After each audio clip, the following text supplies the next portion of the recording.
You should choose your friends carefully, but you should choose your enemies even more carefully. If you end up making a mighty enemy, you end up inviting a lot of trouble. China seems to be learning this the hard way, even as its Middle East push seems to have hit a roadblock in the form of Israel. China chose Iran over Israel during the Gaza war earlier this year.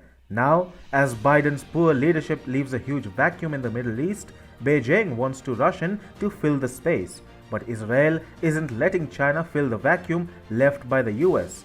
The Jewish nation is going as far as threatening to cut business agreements with China. To give you an idea of what is at stake, Chinese companies struck 463 business deals worth $19.4 billion with Israeli companies between 2002 and 2020.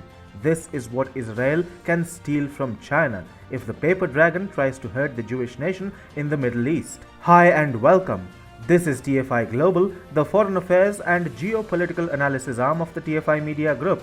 I am your host Sanbir Ranhotra, and in this video I will tell you how China has antagonized Israel and how Israel now plans to hit back at the paper dragon. Let's begin. As the Biden administration left Afghanistan, the US seemed to have lost the tag of being the world's protector in a matter of few days.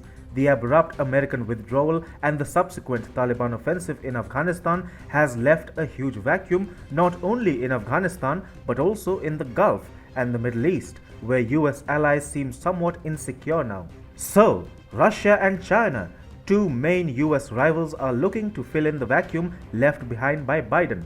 Moscow has already started making a successful Middle East push, but China is facing a huge hurdle in the form of Israel, the largest intelligence beast in the Middle East. As per a latest breaking defense report, Israeli government sources said that if China attempts to expand its defense technology ties with Iran or other regional actors antagonistic to Israel, then the Jewish nation could curtail its economic agreements with Beijing as a means of retaliation. Israeli defense officials believe that with the US troops' withdrawal from Afghanistan creating a huge vacuum in the entire region, the paper dragon will seek to fill the political, economic, and perhaps even the military vacuum left behind by the US. Breaking Defense quoted one such Israeli defense source as saying, "The diminishing status of the US in the region, especially after what happened in Afghanistan, opens that door for China to become a major player in the Gulf and Middle East." Simply put, China is desperate to exploit the anti-US sentiment which is peaking after the hasty troops pull out from Afghanistan.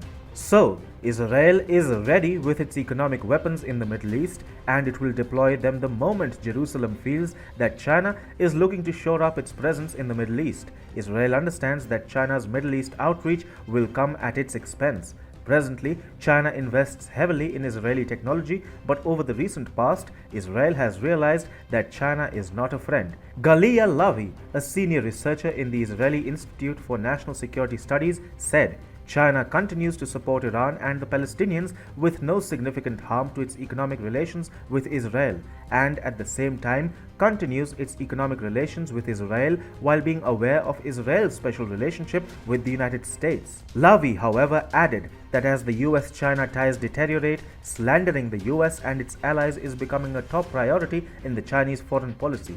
Lavi explained, "In this sense, the Israeli-Palestinian conflict is very useful, and China's position has broad international support even among some US allies. China's support for Iran, its increasing assertiveness in international organizations, and its use of the Israeli-Palestinian dispute to taunt the United States could create problems for relations between Jerusalem and Beijing, and even lead Israel to re-examine its relations with China." Israel is irked by China's clear tendency to choose Iran as its main partner.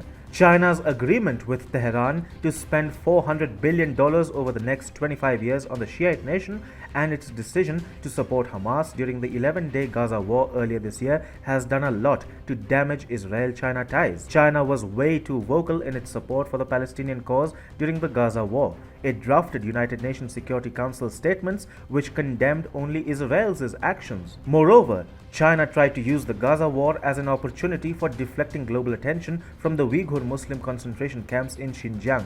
In order to repair its anti-Muslim image, Beijing tried to position itself as a proponent of the Palestinian cause.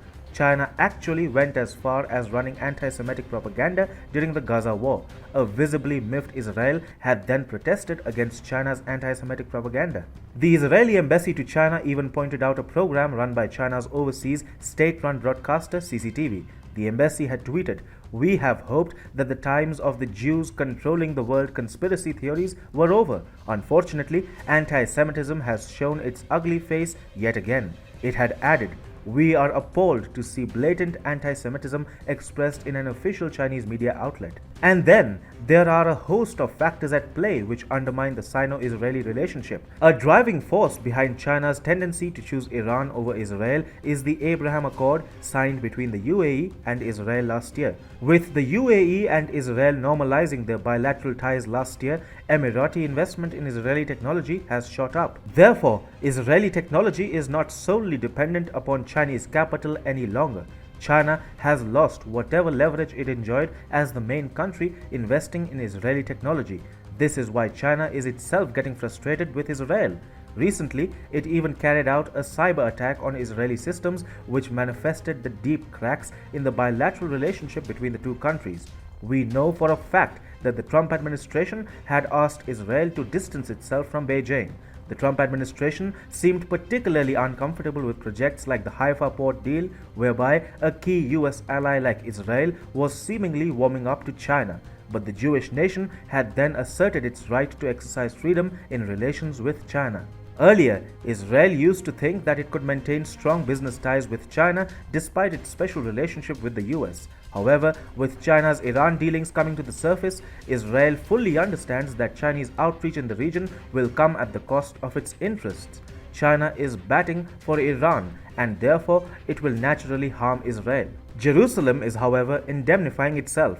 Israel has a loud and clear message for China: "We will sever business ties if you try to spread your tentacles into the Middle East." Israel is using its business agreements with China as a bargaining chip and is looking to punish the communist nation for choosing Iran over the Jewish nation. Israel is a pivotal power in the Middle East with an extensive and one of the world's most advanced intelligence networks at its disposal. Therefore, Israeli opposition to China's Middle East outreach is a major setback for Beijing.